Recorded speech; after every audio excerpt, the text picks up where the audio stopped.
dan kemudian lebih condong rasa-rasanya merasa sebagai pengurus Masjid Anas, ya, padahal beda wilayah antara BRTM dan pengurus Masjid Anas bin Malik. Mudah mengajak mahasiswa dalam berkegiatan di masjid. Nah, ini juga harus mengetahui bahwa S dan W itu kekuatan dan kelemahan untuk internal lembaga itu sendiri, ya, untuk internal lembaga itu dan bukan secara eksternalnya, eksternal dari lembaga.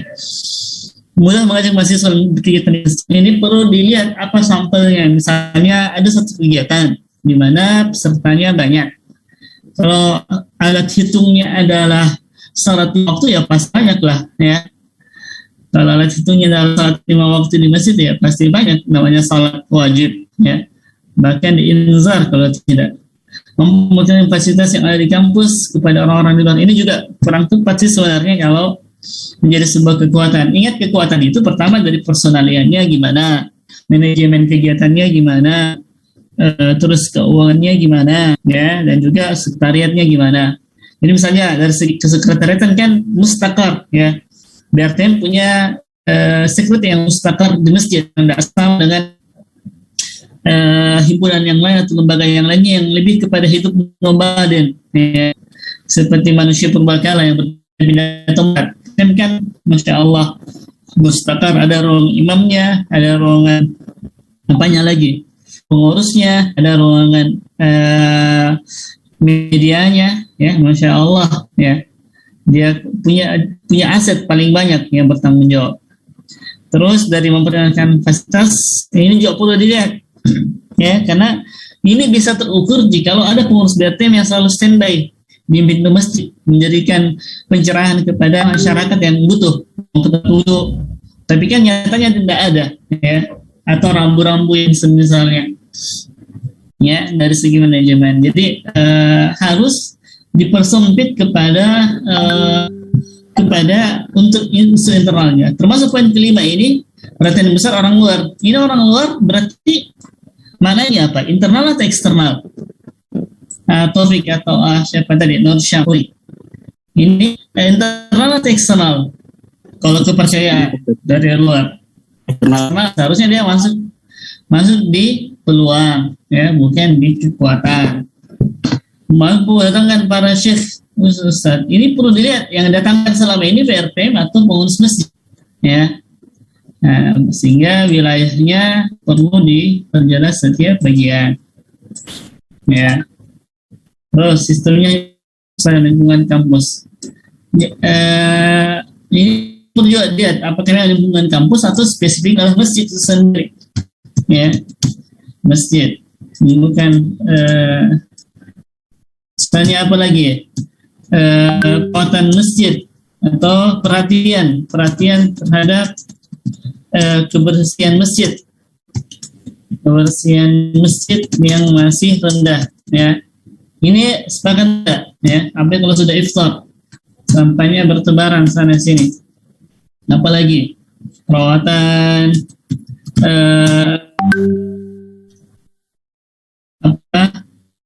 kamar mandi misalnya yang maksimal, perawatan fasilitas ada sarana tempat wudhu dan kamar mandi yang rendah misalnya, ya.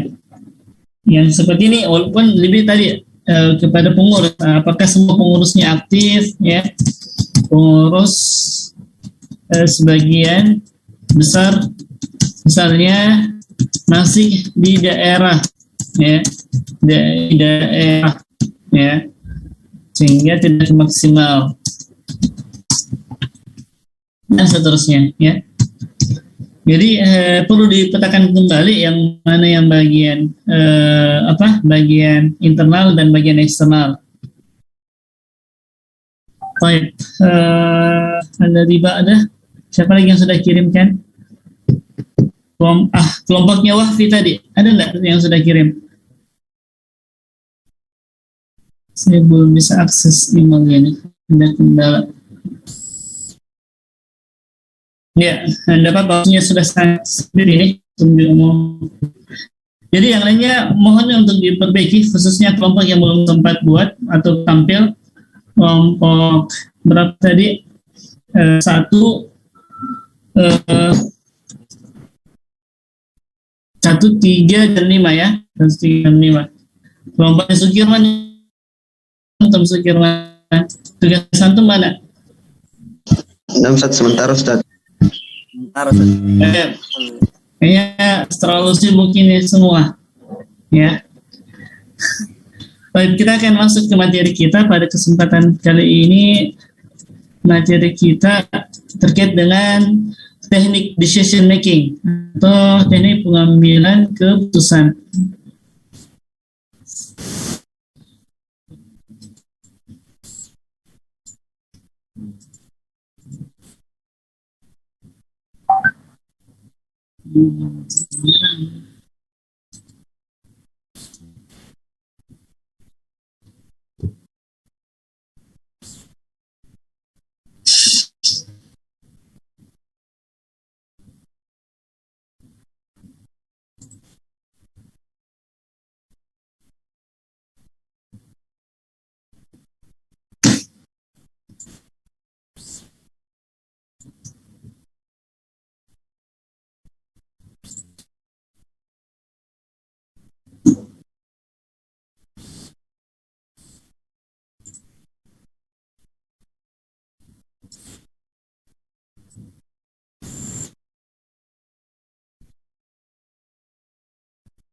Slide-nya.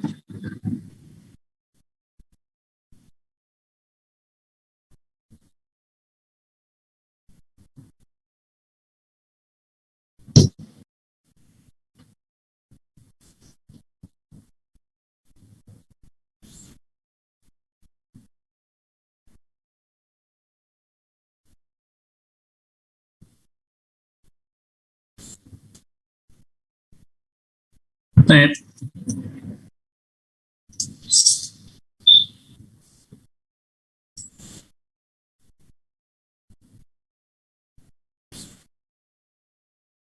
Recording in progress. Alhamdulillah, salatu wassalamu ala rasulillah wa ala alihi wa sahbihi wa sallam wa ba'd. Hal yang kalah penting dalam sebuah organisasi adalah terkait dengan bagaimana mekanisme pengambilan keputusan. Ya, kenapa? Karena itu akan sangat dipengaruhi dengan bagaimana kualitas seorang pemimpin dalam mengambil keputusan dari masalah-masalah yang ada dari organisasinya. Ya. Bagaimana teknik pengambilan keputusan itu? Pertama, kita harus mengetahui bahwa suatu keputusan mesti memiliki landasan yang kuat atau memiliki beberapa poin. Ya, yang pertama adalah landasan yang kuat seperti data yang valid dan terukur. Tidak boleh seorang ketua memutuskan tanpa sebuah data agar dia tidak mengawang-awang, ya, dan agar keputusan yang diberikan juga, ya, keputusan yang diberikan juga tepat, ya, dalam masalah yang ada di tengah umat.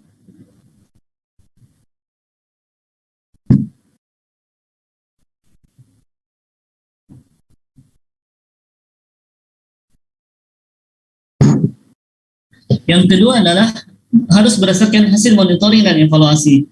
Tugas seorang pemimpin mendapatkan data, informasi terhadap hasil monitoring, baik evaluasi atau monitoring secara personal dari perusahaannya atau organisasinya, atau monitoring evaluasi dari organisasi itu sendiri secara umum, baik dari departemennya, dari setiap divisi-divisi yang ada, maupun juga secara organisasi secara menyeluruh. Agar dia mengetahui bahwa organisasinya dalam keadaan fase apa, fase meningkat, fase bertahan, atau dalam fase pengendalian masalah, ya, sehingga dia mampu mengetahui bagaimana kita harus bergerak, ya. Makanya tadi tujuan dari analisis khusus itu tadi untuk melihat kita di mana sekarang posisinya. Posisi bertahankah? Ya, bertahan itu kapan? Defensif, ketika kita berada di zona punya kelemahan yang banyak dan punya ancaman yang banyak. Namun kalau posisi kita memiliki peluang yang besar dan kekuatan yang besar, maka posisinya harus terus menyerang. Yang ketiga adalah berdasarkan visi, misi, dan tujuan organisasi. Ya, ini harus agar organisasi itu tidak menyimpang dari arah pergerakannya. Dia harus senantiasa merujuk kepada apa visi dan misi organisasi dan apa tujuannya. Yang keempat, mesti berdasarkan kemaslahatan dan menghindari mudarat. Maka seorang pemimpin, seorang rais harus dari orang yang berilmu, yang mampu menimbang yang mana yang terbaik untuk organisasinya, untuk mendapatkan kemaslahatan sebesar-besarnya